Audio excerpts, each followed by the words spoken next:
Aquí comienza Red Más Noticias. Buenas noches y bienvenidos. Después de horas de incertidumbre, el presidente de Ecuador, Lenín Moreno, confirmó el asesinato de los periodistas secuestrados el 26 de marzo por disidencias de las FARC. El gobierno ecuatoriano ofreció $100.000 de recompensa para dar con los responsables. Vamos con nuestro corresponsal en Ecuador, Freddy Barros, que nos puede contar más. Freddy, buenas noches y adelante. Hola, gracias Paula. Buenas noches. Hay 3 días de luto en el Ecuador después que se confirmó la noticia del fallecimiento de los comunicadores de diario El Comercio. Esta mañana el jefe de Estado aseguró que se recibió información que puede dar cuenta de que ellos fueron asesinados por la organización terrorista liderada por alias Guacho. Les preparamos un informe. La peor noticia se confirmó para los familiares de los periodistas ecuatorianos de Diario El Comercio, que fueron secuestrados por un grupo disidente de la guerrilla colombiana de las FARC hace 19 días. La organización armada envió fotografías en las que los cautivos aparecen encadenados y con aparentes heridas de bala. Se trata del reportero Javier Ortega, del fotógrafo Paul Rivas y el conductor Efraín Segarra. El presidente Lenín Moreno, que canceló su participación en la Cumbre de las Américas, confirmó el fallecimiento. Con profundo pesar, lamento informar que se han cumplido las 12 horas de plazo establecido. No hemos recibido pruebas de vida y lamentablemente tenemos información que confirma el asesinato de nuestros compatriotas. A lo largo de todo el país se han dado muestras de dolor por el fallecimiento de los comunicadores. El nudo en la garganta, fatal. Realmente nos sentimos vacíos ahorita. Bueno, la verdad que estamos consternados, estamos preocupados, porque esto nunca ha sucedido. El Ecuador ofrece una recompensa para dar con el paradero de alias Guacho, líder de esta organización criminal responsable de los asesinatos. Hemos incluido al narcoterrorista alias Guacho primero en la lista de los más buscados del Ecuador y ofrecemos una recompensa de $100.000 por información que conduzca a su captura en el Ecuador o en Colombia. El gobierno también dispuso la movilización de tropas a la frontera con Colombia para combatir a la organización criminal. Declaramos zona de seguridad al área de frontera en la que han ocurrido los eventos relacionados con el secuestro, para incrementar los controles militares y policiales en las carreteras de la zona. Ahora se negocia la recuperación de los cadáveres. Bueno, se espera que en las próximas horas se confirme la mediación de la Cruz Roja Internacional para lograr la recuperación de los cadáveres. Desde Quito, Freddy Barros para Red Más Noticias. Freddy, gracias por la información. Y el presidente Santos ordenó retomar con contundencia los operativos militares conjuntos en la frontera con Ecuador para ir tras los pasos de los disidentes de las FARC comandados por alias Guacho. En la noche del jueves, el presidente Juan Manuel Santos habló con su par ecuatoriano Lenín Moreno, a quien le dijo que tendrá todo el apoyo y especialmente el de las Fuerzas Armadas para luchar contra el crimen organizado y el delito transnacional del narcotráfico. A su llegada el día de hoy a Lima, Perú, para participar en la Cumbre de las Américas, Santos se solidarizó. Y hemos puesto a disposición del Ecuador todo nuestro poderío, todas nuestras capacidades.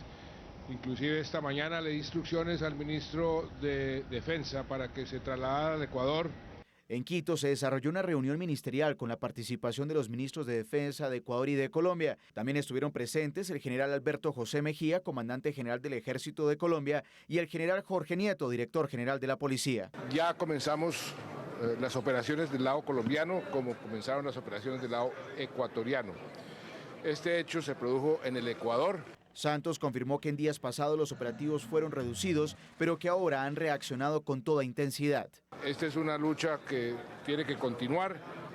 El crimen organizado, estos son criminales pertenecientes a una banda criminal que están dedicados al narcotráfico. En Lima, la canciller de Ecuador, María Fernanda Ospina, estuvo reunida con el presidente Santos, quien anunció más operativos. Información que nos lleve a la captura de este criminal. Subir la recompensa a 400 millones de pesos. La próxima semana se espera una reunión de la Combifront entre ambos gobiernos para pasar revista a los operativos conjuntos en zona de frontera contra las disidencias de las FARC y las bandas narcotraficantes. El Comité de la Cruz Roja Internacional anunció que está dispuesto a colaborar en la recuperación de los cuerpos de los periodistas asesinados. El organismo confirmó que recibió solicitudes de los gobiernos de Ecuador y de Colombia, así como de emisarios de alias Guacho, para adelantar el operativo humanitario de regreso de los restos mortales de los comunicadores. Asimismo, aseguró que el crimen es un acto condenable e invitó a respetar las reglas de la confrontación armada. Y la ONU, entre tanto, calificó el asesinato de los periodistas ecuatorianos como un crimen de lesa humanidad. A través de este comunicado, las representaciones en Quito y en Bogotá aseguraron que actos de lesa humanidad como los perpetrados contra este equipo periodístico son inaceptables, representan una grave amenaza para la estabilidad de la región fronteriza entre Colombia y Ecuador. También instaron a las autoridades de ambos países a que aceleren el paso de las investigaciones para esclarecer los 3 asesinatos. Dolor absolutamente profundo el que tenemos hoy, Mauricio. El periodismo está de luto después de que se confirmara esta noticia que nunca hubiésemos querido tener que dar. ¿Cómo está usted, Mauricio? Pues Paula, muy compungido. Desde ayer estábamos con la hipótesis de que había sido así el desenlace de este episodio. Hoy ya con la confirmación pues aterrizamos a esta cruda realidad que no solamente es triste para las familias de los periodistas y para el cuerpo periodístico de Ecuador y también para el gremio periodístico de Colombia, sino que evidencia un problema serísimo del que vamos a hablar en un momento en la frontera. Pues mire, sí, tenemos que hablar más a fondo de muchas cosas y de muchas dudas que deja este caso. Una de ellas, justamente, el manejo que se le dio. Persiste muchas dudas al respecto, hasta el punto de que en este instante, por ejemplo, hay versiones encontradas entre el gobierno de Ecuador y el de Colombia, porque el presidente Lenín Moreno habla de repatriar los cuerpos. Eso significaría que están en territorio colombiano y el presidente Santos lo niega rotundamente. Paula, esas dos posiciones que por supuesto no serán dilucidadas a partir de confrontar la de un presidente con la del otro, sino a partir de la recuperación de los cuerpos, labor que probablemente vaya a quedar en manos de la Cruz Roja, esa confrontación de posiciones lo que muestra es que hay de ambos gobiernos el temor de ser señalados como los responsables de haber permitido que este fuera el desenlace fatal de este episodio. Sin embargo, creo yo que esa discusión no es tan relevante como el que ninguno de los dos gobiernos pudo hacer nada en casi alrededor de 15 días que estuvieron secuestrados los periodistas. Recuerden ustedes que fueron secuestrados el 26 de marzo.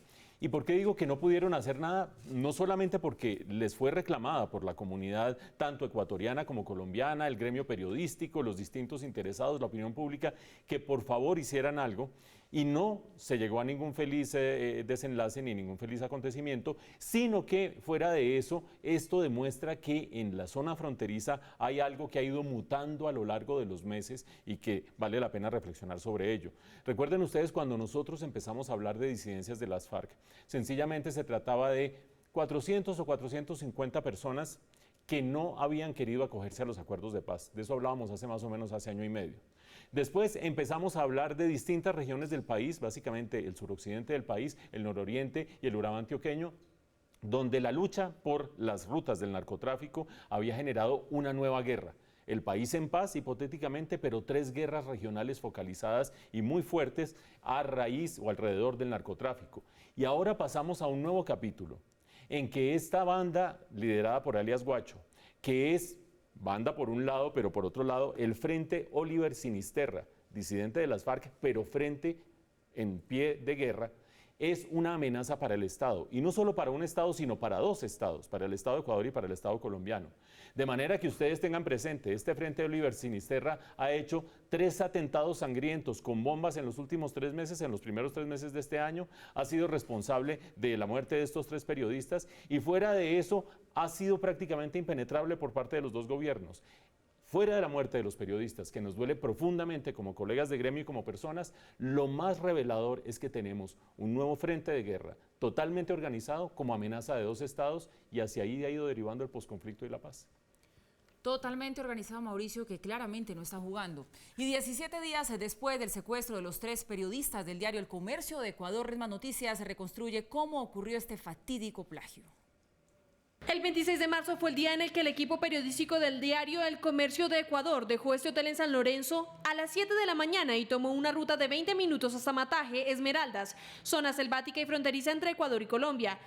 Tenemos un registro de que los 3 ciudadanos pasaron por el retén militar y que recibieron las advertencias correspondientes al riesgo de circular en esta zona. Según una versión no oficial que ha trascendido, mientras el grupo de periodistas buscaba información en esta zona sobre ataques que Guacho había cometido en los últimos meses, este disidente de las FARC estaba siendo rodeado por el ejército y agentes colombianos que le habrían hecho seguimiento e inteligencia durante 3 meses.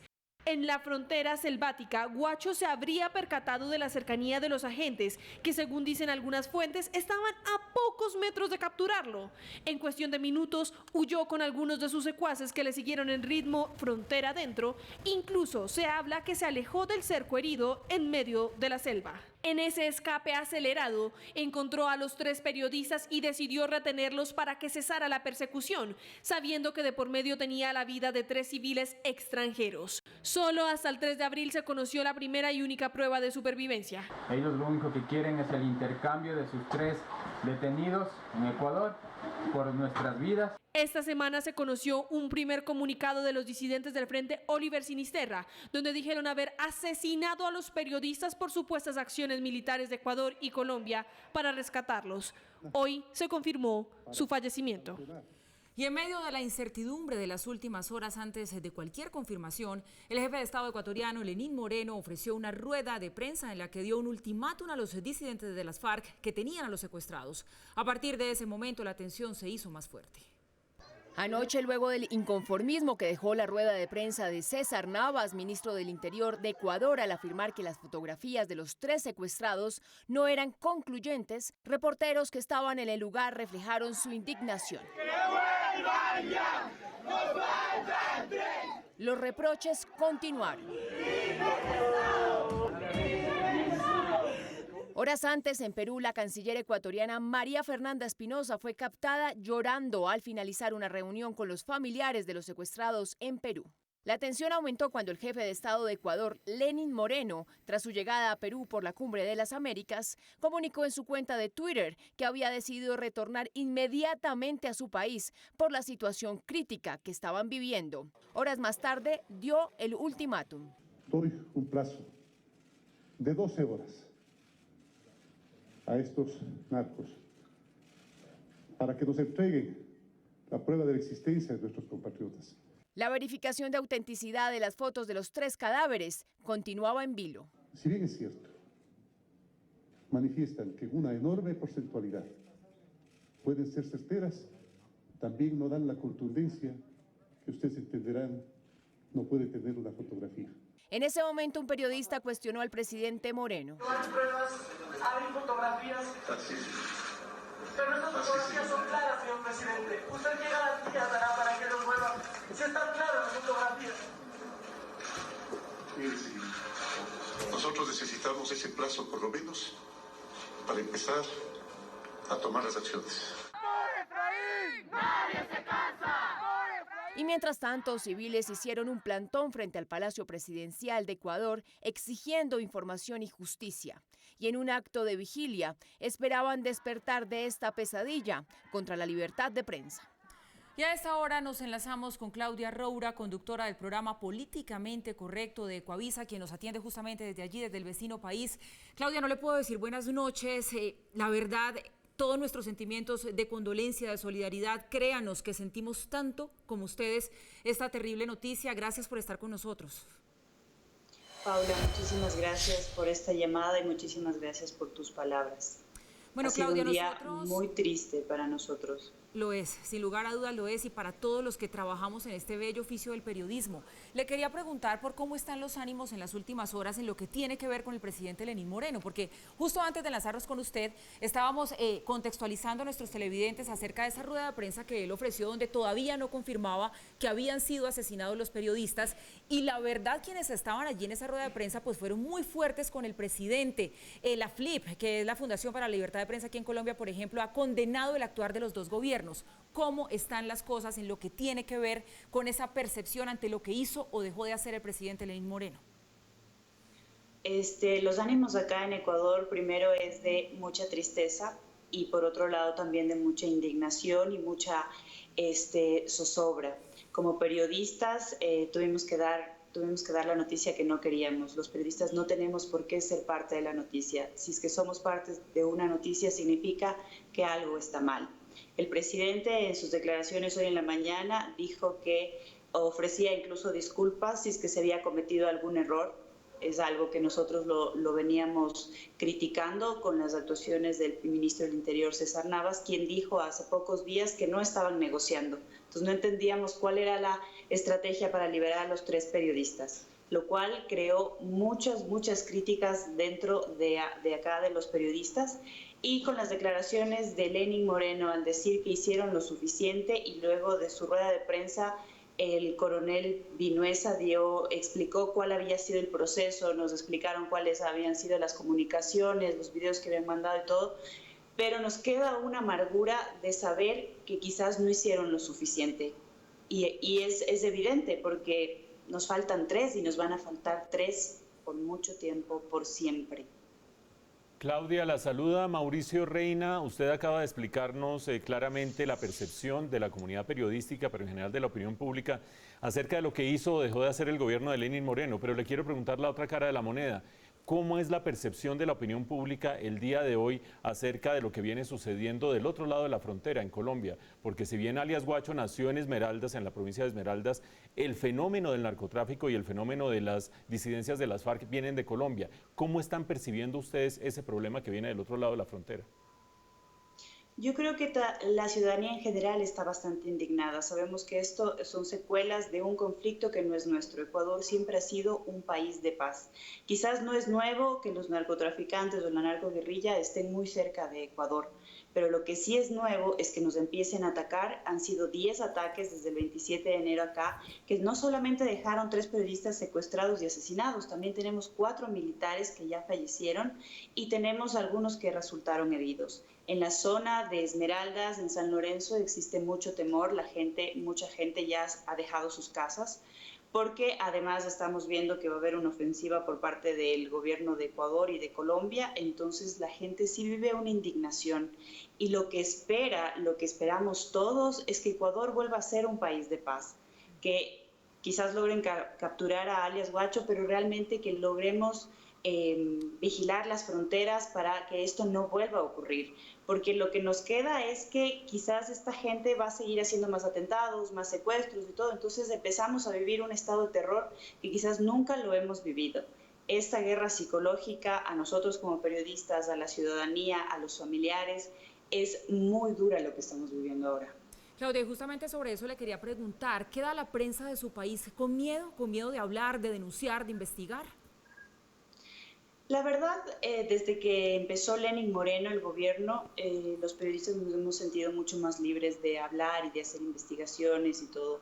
Nos hemos sentido bastante tranquilos. Sin embargo, creo que hay mucho miedo de ir a la frontera, de hacer la cobertura, y esto no debería pasar porque nosotros tenemos que informar, nuestro deber es informar. Entonces, los periodistas lo que ahora estamos pensando es continuar con las coberturas, continuar con los programas de análisis, continuar con una presión para pedirle al gobierno que haga lo necesario para que estas 3 muertes no queden impunes y para que regrese la paz a nuestro país. Solo nos queda seguir trabajando en nombre de nuestros 3 compañeros que fallecieron, Paul, Efraín y Javier. Pues Claudia, déjeme decirle nuevamente que estamos con ustedes y que siempre nos van a faltar 3, no solamente a los ecuatorianos, también aquí a los colombianos. Gracias por atendernos en un momento tan difícil. Buenas noches. Gracias, Paula, Mauricio, buenas noches. Hablábamos. Y mucha atención que el presidente Trump acaba de ordenar bombardeos contra Siria. Las acciones son coordinadas por Estados Unidos y por Francia. Se escuchan las primeras explosiones en la ciudad de Damasco. Repetimos, información de último minuto. El presidente Trump acaba de ordenar bombardeos contra Siria. Las acciones son coordinadas por los Estados Unidos y por Francia. En este momento lo que se sabe es que se escuchan ya las primeras explosiones en la ciudad de Damasco. Y retomamos ahora la información que hoy ocupa la región. Alias Guacho es señalado de ser el mayor narcotraficante del país en este momento, además de ser supuestamente responsable de la masacre de 7 campesinos en el 2017 y varios atentados en la infraestructura eléctrica. Según las autoridades, Guacho y sus hombres cuidan los intereses en Colombia del cartel de Sinaloa.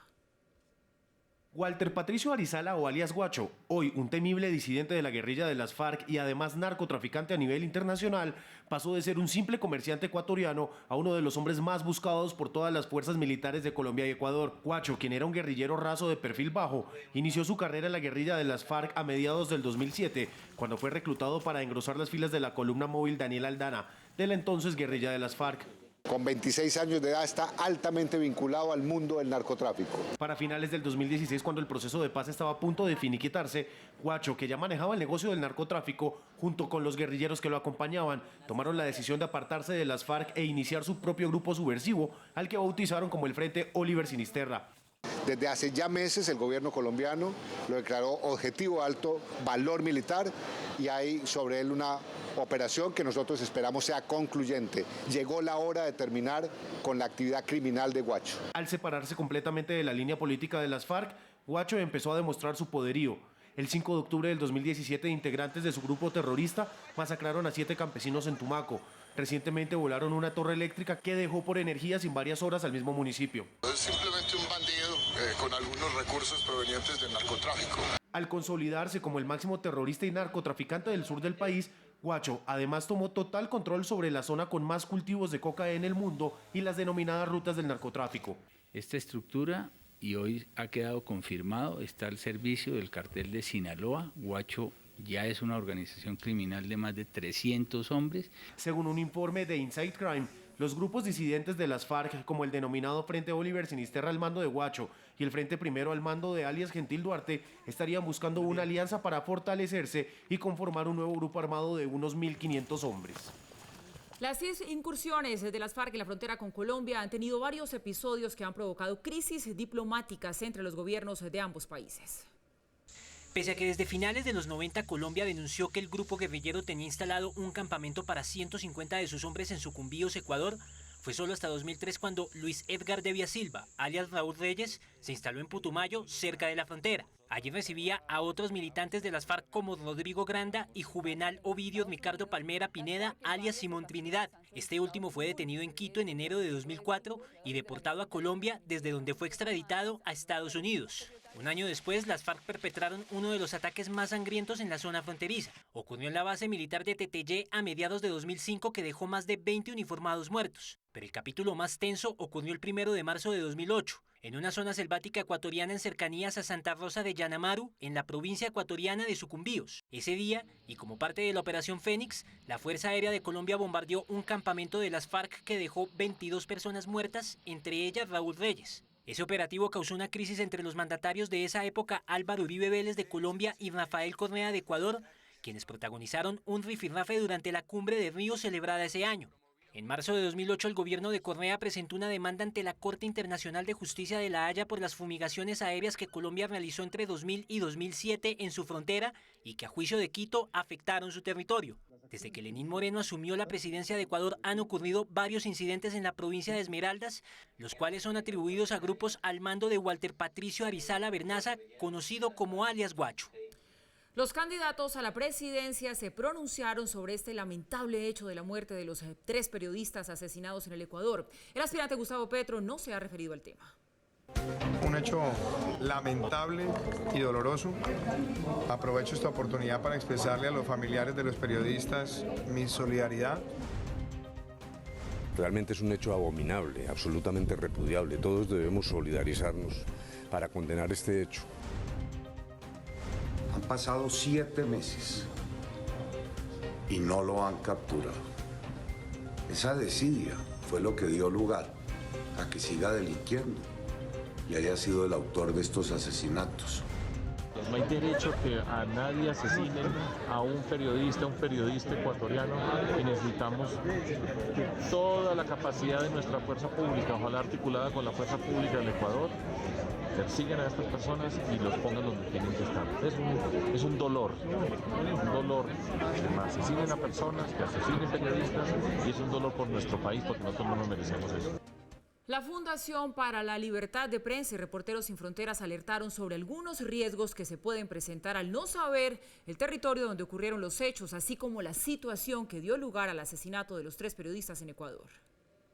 Ninguna autoridad ni ninguna fuente local ha dado ningún tipo de información con respecto a en qué lugar de la frontera, si del lado colombiano o ecuatoriano, se habrían presentado estos hechos o estarían los periodistas. Esto es una información crítica, una información clave que precisamente debe ser investigada por organismos de control, en tanto esto va a determinar responsabilidades a futuro, tanto, digamos, del Estado que esté en custodia y soberanía de ese territorio. Hay algunos indicios de que hubo alguna acción militar que puso en riesgo precisamente la vida de los periodistas. Por las supuestas irregularidades en el manejo de los dineros de los fondos para la implementación de los proyectos de la paz, la Fiscalía abrió investigación formal en contra de 9 personas. El principal implicado es Marlon Marín, capturado junto a Jesús Santrich y sobrino del ex jefe guerrillero Iván Márquez. En desarrollo de la investigación sobre los proyectos productivos del posconflicto, la Fiscalía ordenó varios interrogatorios. Marlon Marín, María Elvira Valencia Gómez, José Domingo Ardila Neira, María Isabel Rueda, Jessica Gómez, Nayib Vergara, Viviana Arias Garzón, Sonia Velosa Mogollón, Aldemar Cuello. La decisión se tomó luego de que el día de ayer se realizaron varios allanamientos a domicilios y oficinas de los presuntos intermediarios que estarían interesados en la adjudicación de proyectos a determinados empresarios o contratistas a cambio de beneficios económicos indebidos que se traducen en porcentajes sobre el valor de los mismos. Y hablamos ahora de cómo se mueve la política, específicamente las campañas a la presidencia. Los congresistas y adeptos del Polo Democrático Alternativo al parecer están divididos entre apoyar a Gustavo Petro o a Sergio Fajardo.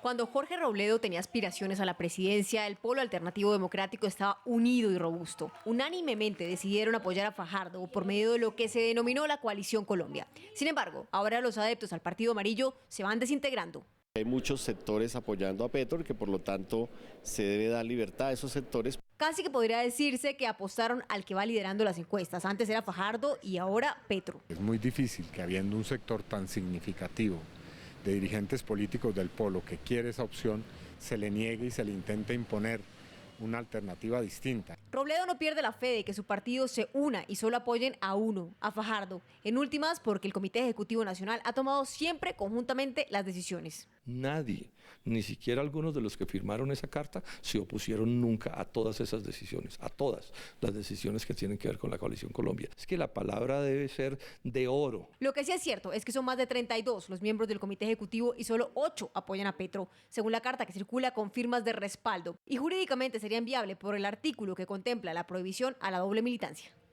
29 personas lesionadas dejó el choque entre dos articulados de Transmilenio en el sur de Bogotá. Las autoridades investigan si uno de los conductores tuvo un microsueño que habría provocado el aparatoso accidente.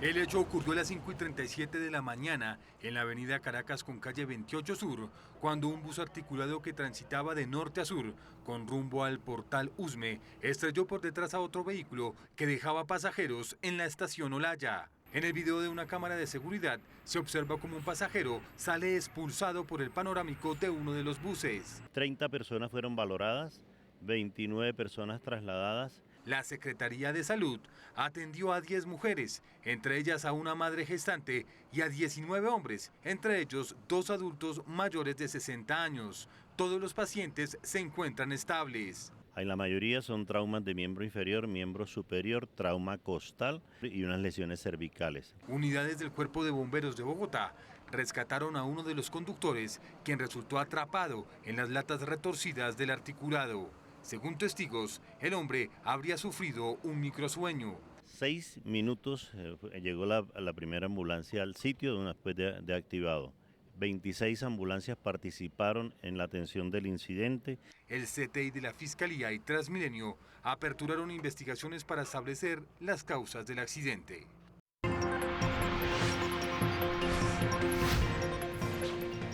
Regresamos y lo hacemos con información importante, mucha atención. El presidente de los Estados Unidos hace contados minutos ha ordenado iniciar los bombardeos en territorio sirio.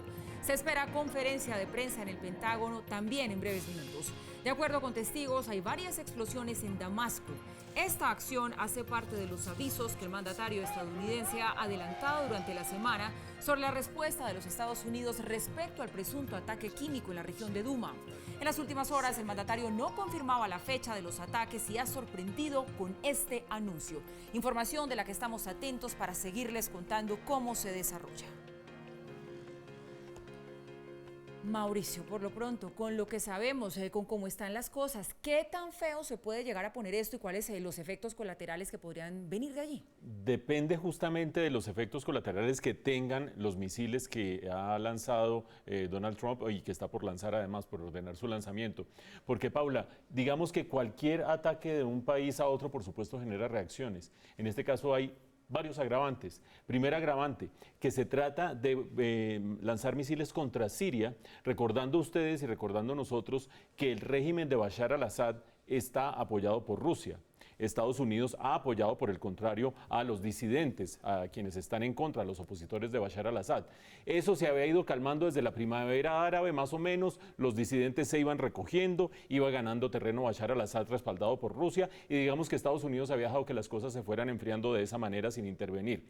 Vino el primer ataque con armas químicas del año pasado, ustedes recuerdan, Donald Trump mandó un par de ataques de misiles quirúrgicos porque no hizo ningún daño sobre tropas, sobre humanos, y tampoco hizo ningún daño sobre las tropas rusas que están acompañando y los funcionarios rusos que están acompañando a Bashar al-Assad. El gran riesgo, y cuando Paula pregunta por efectos colaterales, es que puede suceder en esta ocasión. Cuando se trata de atacar con misiles a una población y además de eso a unos funcionarios que están acompañados permanentemente en muchas zonas del país por miembros del ejército ruso y funcionarios rusos, puede terminar convirtiéndose en un ataque contra Rusia. Ustedes vieron que incluso nosotros en el primer titular tuvimos ahí una especie de furcio sacando a Rusia y no sacando a Siria como el país atacado. Es que Donald Trump se ha dirigido a todos, en su alocución se ha dirigido a todos, en sus twitters se ha dirigido a todos, y en este caso concreto puede terminar afectando a Rusia. De ahí el inmenso riesgo, porque ustedes dirán en sus casas, bueno, un ataque con armas químicas que les pongan sus misiles y ojalá que no haya víctimas humanas, pero que aprenda Siria. Sí, está de por medio Rusia. Y la creciente tensión que se ha dado desde aquella época ya remota en la que Rusia ayudó a elegir a Donald Trump hasta hoy, que ya están atacándose mutuamente hasta llegar a los hechos. Mira, Mauricio, hasta ahora nosotros lo que sabemos es que Francia había dicho que sí iba a acompañar a Donald Trump en estos posibles ataques o posible respuesta que tuviera hacia Siria. Lo que conocemos hasta ahora es que este es un ataque conjunto. También había dicho el Reino Unido que se uniría a esa respuesta, pero esto no tiene, digamos, el beneplácito del Consejo de Seguridad de la ONU. No, no tiene el beneplácito. Sin embargo, decía usted al comenzar la nota que no había vuelto Donald Trump a hablar de esto. No hablaba Donald Trump, pero sí hablaban los aliados occidentales. Macron no solamente dijo que se podría unir, sino que confirmó, dijo que tenía evidencia de que sí había habido un ataque con armas químicas, que era uno de los temas que estaba en discusión. Rusia ha venido desde el día sábado que fue el ataque presionando por la hipótesis de que no hubo ataque con armas químicas y que por lo tanto cualquier retaliación es un ataque directo contra Bashar al-Assad, población civil e incluso contra funcionarios rusos. Y mientras tanto Francia dijo, yo tengo esa evidencia. Y en las últimas horas, como usted bien dice, Theresa May terminó uniéndose a Donald Trump, no en la idea de atacar, pero sí en la idea de decir, esto tiene que ser vengado y tiene que ser escarmentado por parte del régimen de Bashar al-Assad. Por lo tanto, es un ataque unilateral, usted bien lo dice, es un ataque no acordado por Naciones Unidas, por el Consejo de Seguridad, pero recordemos, el Consejo de Seguridad apunta de vetos de parte de Rusia cuando le conviene a Rusia y vetos de parte de Estados Unidos cuando le conviene a Estados Unidos. Se ha vuelto un organismo prácticamente inoperante y todo lo que pasa en guerra internacional lamentablemente termina pasándole entre las piernas al Consejo de Seguridad por cuenta de ese Eso es cierto, seguimos absolutamente atentos al desarrollo de esta noticia, volvemos a contarles de qué se trata. Es una información que por supuesto importa al mundo, y es que el presidente de los Estados Unidos hace contados minutos ha ordenado iniciar los bombardeos en territorio sirio. Se espera una conferencia de prensa en el Pentágono en breves minutos. De acuerdo con testigos, hay varias explosiones en Damasco. Esta acción hace parte de los avisos que el mandatario estadounidense ha adelantado durante la semana sobre la respuesta de Estados Unidos respecto al presunto ataque químico en la región de Duma. En las últimas horas, el mandatario no confirmaba la fecha de los ataques y ha sorprendido con este anuncio. Estamos atentos a ese pronunciamiento del Pentágono para contarles en su debido momento. Y ahora sí, el turno de nuestros invitados en el set. Jenner Bedoya junto a Paola Díaz nos ponen en modo romántico con las clásicas del amor. Un homenaje a Nino Bravo en los 45 años de su muerte. Buenas noches, bienvenidos, qué gusto verlos. Buenas noches a todos. Buenas noches. Gracias por la invitación. Gracias. Bueno, es que ustedes comparten el corazón, la pasión por el canto y además comparten el talento. Yo creo que de una vez hay que hacer esa invitación para disfrutar de estas clásicas del amor y de este homenaje.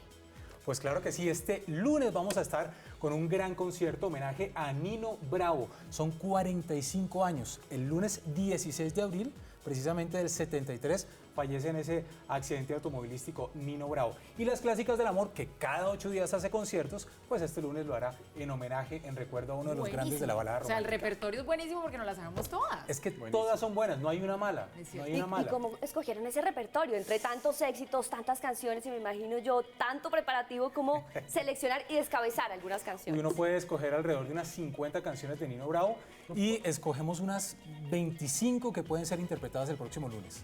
Excelente, 25 canciones de Nino Bravo. Ahora, Paula, en el caso suyo, cuando Nino Bravo estaba en plena vigencia antes de morir, ¿usted qué? ¿En el vientre de su madre? Yo no había nacido, pero la verdad les digo que yo crecí con toda esta música. Yo creo que Nino Bravo es uno de mis maestros de canto, porque en la radio lo escuché desde niña siempre y me apasiona, me fascina, y pues no, ahora poderlo interpretar en las clásicas del amor es genial. Y en condición de dúo, ¿cómo hacen con una voz que originalmente es solo masculina? Hay varios arreglos, inclusive después de la muerte de Nino Bravo, gracias a toda la magia de la tecnología, se hicieron unas nuevas producciones, inclusive hay una muy buena, donde mezclaban la voz de Nino Bravo, por ejemplo, con la voz de Paloma San Basilio, y grababan Te quiero, y decía que porque te estoy queriendo, no me pidas la razón, pues yo mismo no me entiendo con mi propio corazón. Al llegar la madrugada, mi canción desesperada te dará la invitación. Te quiero, vida mía, te quiero noche y día, no he querido nunca así. Te quiero con ternura, con miedo, con locura, solo vivo para ti. Yo te seré siempre fiel, pues para mí quiero en flor ese clavel de tu piel y de tu amor. Mi voz igual que un niño te pide con cariño, ven a mí, abrázame. Porque te quiero, te quiero, te quiero. Te quiero, te quiero, y hasta el fin te querré. Nos permitimos yo creo que con esto quedamos, Mauro, antojadísimos. Yo le digo, ¿qué más? ¿Un beso y una flor? Ah, sí, esa. No, claro. Si no la cantamos, nos metemos en problemas. Tiene presentación especial. Dejaré mi tierra por ti, dejaré mis campos y me iré lejos de ti. De día viviré pensando en tu sonrisa, de noche las estrellas me acompañarán. ¿Y ustedes saben el coro? Sí. Vale a partir un beso y una flor, un te quiero, una caricia y un adiós. Es ligero equipaje para tan largo viaje, las penas pesan en el corazón. Un pedacito para dejarlos antojados. Maravilloso, muchísimas gracias. Estábamos preocupados porque el frío, ¿no? La noche dijimos, no, ¿qué tal? Nos dejen con la complacencia musical. No, pero esta bueno, voz no le afecta nada. Nos Vos han dado esta gusto. pareja, maravilla. Repitamos entonces ya para despedirlos. Gracias por acompañarnos. La cita, ¿dónde es? El lunes 16 vamos a estar listos. ¿A qué hora? El lunes 16, 8 de la noche, Auditorio All Mutual en el norte de Bogotá. 25 de las más famosas canciones de uno de los más importantes exponentes de la balada, el señor Nino Bravo, 45 años de su muerte. Muchas gracias.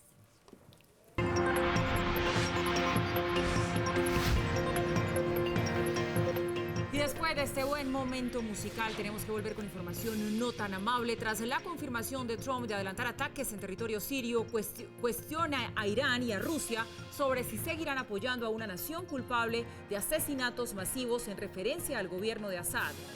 Minutos después del anuncio del presidente de Estados Unidos, la primera ministra del Reino Unido, Theresa May, aseguró que fuerzas británicas están preparadas para la acción militar coordinada para mitigar las capacidades de ataques químicos del gobierno de Bashar al-Assad. Repetimos, hace minutos Trump ordenó el bombardeo a Siria y en pocos momentos habrá un pronunciamiento del Pentágono. Seguimos en Red Más Noticias y ahora vamos con Pirri, quien nos habla de los volcanes. Son una de las mayores fuerzas creadoras y destructoras de nuestro planeta, admirados y temidos por los seres humanos desde siempre. El volcán Marum, en el archipiélago de Vanuatu, en Oceanía, es uno de los más activos y remotos del mundo. Y llegamos así al final de nuestra emisión, pero antes de despedirnos les contamos que en la ciudad de Damasco, la capital de Siria, se oyen explosiones y se ven extensas columnas de humo. Hace unos minutos, como les hemos venido contando, Estados Unidos comenzó el ataque sobre Siria por orden del presidente Trump. Hasta aquí esta emisión de Red Más Noticias. Seguimos atentos a esta información y ya saben ustedes que les seguimos hablando de noticias durante el fin de semana en nuestras emisiones de las 8 de la noche. Que descansen.